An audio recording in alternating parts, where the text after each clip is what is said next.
حضرت مریم علیہ السلام وہ پاک باز اور پاکیزہ عورت ہیں جن کے نام پر قرآن مجید میں ایک پوری صورت اتار دی گئی ہے، اور قرآن پاک آپ کی پیدائش، پرورش، کفالت اور آپ کے ہاں حضرت عیسیٰ علیہ السلام کی پیدائش کے واقعات کو کھول کھول کر بیان کرتا ہے، تاکہ لوگ اللہ تبارک و تعالیٰ کی محبوب بندی کے بارے میں کوئی شک و شبہ نہ رکھے۔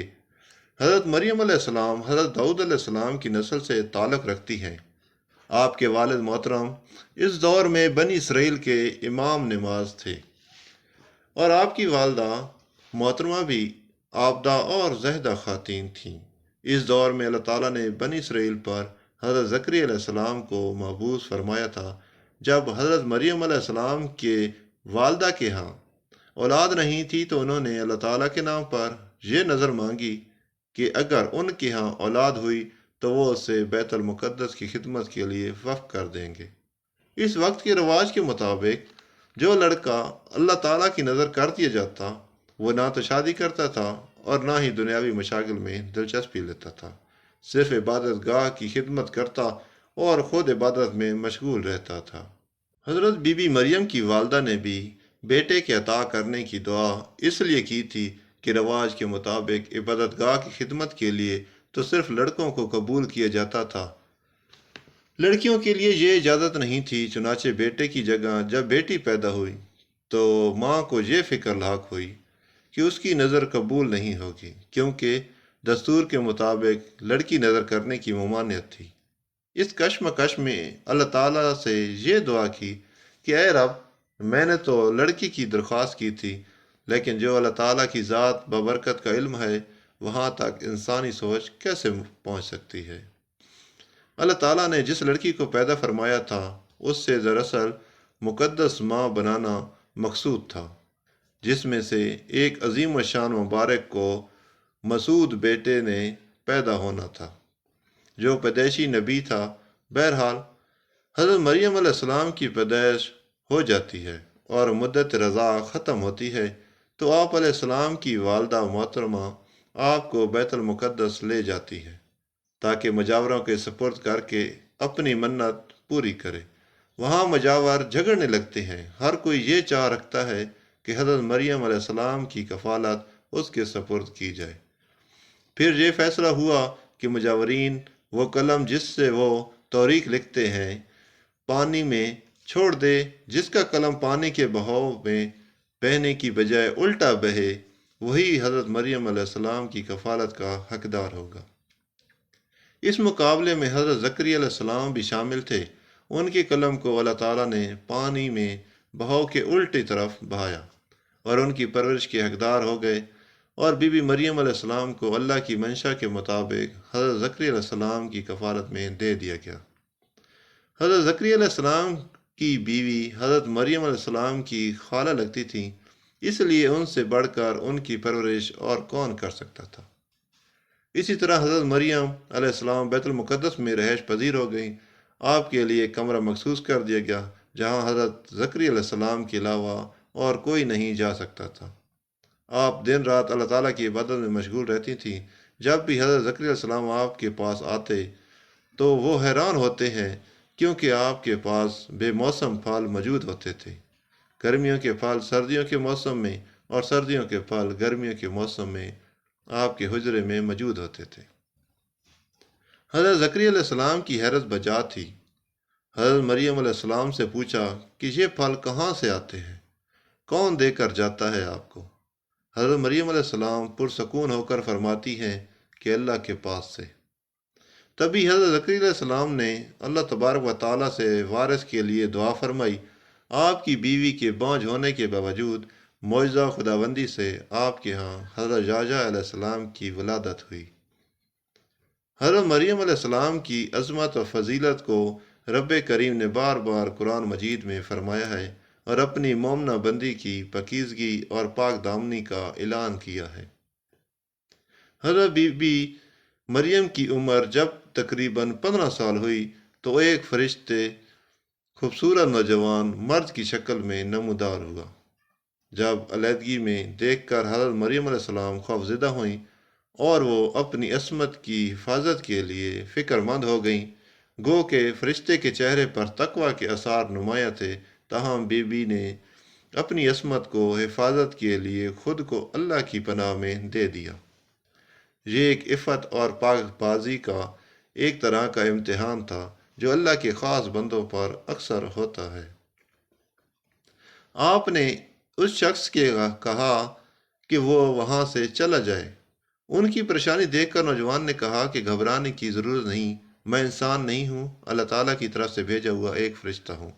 آنے کی وجہ بتاتے ہوئے فرشتے نے کہا کہ آپ کو ایک پاکیزہ اور مبارک و مسعود بچے کی ولادت کی خوشخبری دینے آیا ہوں۔ حضرت مریم علیہ السلام کو انتہائی تعجب ہوا۔ وہ بولی کہ یہ کیسے ممکن ہے، کیونکہ وہ شادی شدہ نہیں تھی۔ فرشتے نے کہا کہ اس سے پہلے اللہ تعالیٰ حضرت آدم علیہ السلام کو ماں اور باپ دونوں کے بغیر پیدا فرما چکا ہے، اور حضرت حوا علیہ السلام کو صرف مرد کے وجود سے پیدا فرمایا ہے۔ حضرت مریم علیہ السلام جب حاملہ ہوئی تو ایک دور جگہ چلی گئی تھی۔ اس بارے میں ایک قصہ کئی بزرگوں نے ذکر کیا ہے کہ جب آپ کا حمل ظاہر ہوا تو سب سے پہلے بنی اسرائیل کے عابد اور زاہد شخص وہب بن منبع، جو آپ کے خالہ زاد بھائی تھے، انتہائی تعجب میں پوچھا کہ اے مریم، کیا بیج کے بغیر کھیتی اگ سکتی ہے؟ تو فرمایا، بتاؤ کس نے پہلی مرتبہ کھیتی کو پیدا کیا؟ پھر پوچھا کہ کیا بغیر مرد کے اولاد ہو سکتی ہے؟ فرمایا، جی ہاں، اللہ تعالیٰ نے حضرت آدم علیہ السلام کو بغیر ماں باپ کے پیدا فرمایا۔ پھر کہا کہ اچھا اپنی خبر دو۔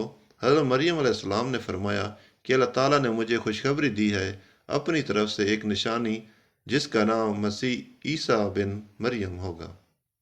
دنیا اور آخرت میں صاحب مرتبہ ہوگا اور لوگوں سے بچپن اور بڑھاپے میں کلام کرے گا۔ محمد بن خذاب فرماتے ہیں کہ جب حضرت مریم علیہ السلام کے حاملہ ہونے کی خبر بنی اسرائیل سے عام ہو گئی تو بہت سے افراد نے حضرت زکریا علیہ السلام کے گھر آنا جانا بند کر دیا اور آپ پر الزامات اور بہتان لگانے لگے۔ حضرت مریم علیہ السلام نے لوگوں سے علیحدگی اختیار کر لی اور دور تنہائی میں چلی گئی۔ جب حمل کا درد شروع ہوا تو آپ نے ایک درخت کا سایہ کا سہارا لیا، اس کے نیچے بیٹھ گئیں۔ درد سے بے چین اور بدنامی کا خیال آخر گھبرا کر کہنے لگی کہ کاش میں پہلے ہی مر گئی ہوتی اور بھولی بصری ہو گئی ہوتی۔ بے سر و سامانی کی اس مشکل وقت میں اللہ تعالیٰ نے حضرت مریم علیہ السلام کے قدموں کے قریب ایک نہر جاری کر دی اور ندا آئی، یہ پانی پیو اور کھجور کھاؤ تاکہ جسم کو قوت پہنچے، اور پھر اپنی اولاد کو دیکھ کر آنکھ کو ٹھنڈک پہنچا سکو۔ اسلام آنے سے پہلے بولنے کا روزہ رکھنا عبادت میں داخل ہوتا تھا، یعنی صبح سے رات تک کسی سے بات نہ کرتے۔ بعد میں یہ حکم منسوخ ہو گیا، لہذا حضرت مریم علیہ السلام کی پریشانی دور کرنے کے لیے کہا گیا تھا کہ تم سے کوئی شخص اس بچے کے بارے میں پوچھے تو اشارے سے کہہ دینا کہ میں نے چپ کر روزہ رکھا ہے۔ حضرت مریم کو کچھ تسلی ہوئی اور حضرت عیسیٰ علیہ السلام پیدا ہوئے۔ پھر آپ اپنے بیٹے کو قوم کے پاس لے آئیں۔ قوم کے لوگ آپ کے گود میں بچہ دیکھ کر غضبناک ہو گئے اور آپ کی بدگزار اور پاکیزہ خاندان کے حوالہ دیتے ہوئے آپ سے بدگمان ہوئے اور الزام لگانا شروع کر دیا۔ جب حالات بہت زیادہ تنگ ہو گئے تو سوچ سمجھ کے دروازے بھی بند ہو گئے، صرف توکل کا مدار اللہ کی ذات ہی رہ گئی، تو حضرت مریم علیہ السلام نے بچے کی طرف اشارہ کرتے ہوئے کہا کہ اس بچے سے بات کر لو، تمہارے سارے سوالوں کے جواب یہ بچہ دے گا۔